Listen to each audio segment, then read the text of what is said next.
What if I told you that in just a few minutes you could build a maze game in Scratch? Yes, you can. In this video, I'll show you step by step to create a maze game with a smooth character movement, collision detection, sound effects, and a timer. So let's get started and start coding. First, let's upload any maze background and use it as a backdrop.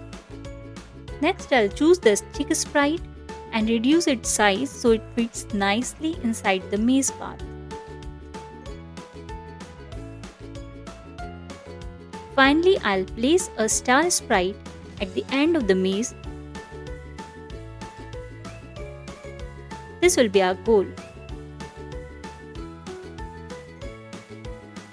Now our game looks ready.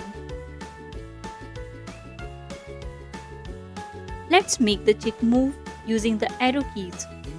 We'll create 4 separate scripts.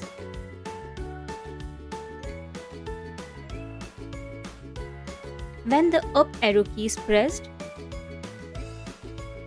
move in direction 0 and move 5 steps. The value 0 makes the chick move upward whenever the up arrow key is pressed. When the right arrow key is pressed, point in direction 90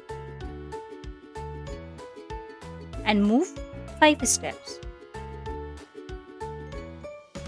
Similarly, 90 makes the chick move to the right. When the down arrow key is pressed, point in direction 180 and move 5 steps. This makes the chick move downward. Finally, when the left arrow key is pressed, point in direction -90 and move 5 steps. The value 90 makes the chick move to the left. Now all the 4 script is ready, so let's test it. Perfect! Our chick can move in all 4 directions. Did you notice something? Our chick is rotating every time it changes direction and it doesn't look quite right. Let's fix that. Select the chick sprite, go to the direction options and choose Don't Rotate. It will disable rotating our chick. Now let's try moving the chick again. Perfect! The chick moves smoothly through the maze without spinning around, making our game looks much cleaner and more realistic. Every time we start the game, we want the chick to begin from the same place. So we'll use the when green flag click block and move the chick to the starting point. Add the go to X and Y block. Now every new game starts from the correct position. Now comes the interesting part. We don't want the chick to cross the maze walls. So for this, we will use a forever block. Inside it, add an if block. Check if the chick is touching the maze boundary color. If it touches the wall, we will move it back by 5 steps and play the chirping sound. Let's test it. Whenever the chick touches the wall, it immediately moves back and makes a chirping sound.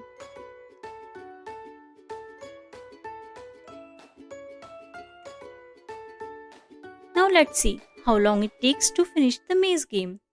So for this, what we will do is we'll create a variable called timer.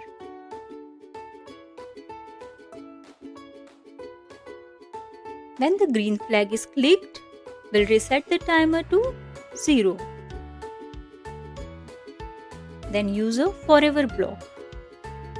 Inside it, wait 1 second and then change the timer by 1. Now the timer increases every second while we play.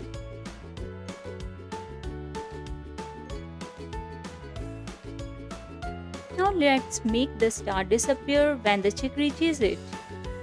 On the star sprite, add the when green flag click block and make sure the star is shown, so use show block. Next, use a forever block. Inside it, check if touching the chick. If yes, hide the star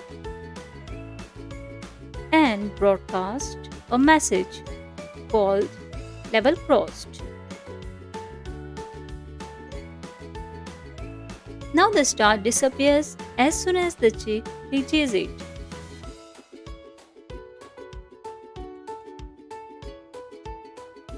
Now let's go back to the chick sprite. When it receives the level crossed broadcast, play a winning sound.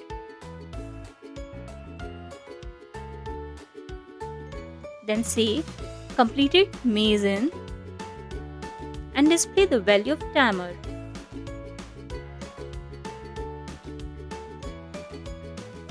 Wait for 2 seconds and finally use stop all to end the game. Now let's play from the beginning. I'll move carefully through the maze. Avoid touching the walls. Almost there, and we reached the star. The star disappeared, we heard the winning sound, and the game showed the time taken to complete the maze. We have successfully created our own Scratch maze game. If you enjoyed this tutorial, don't forget to like, share and subscribe to CodeBloom. Thanks for watching and happy coding!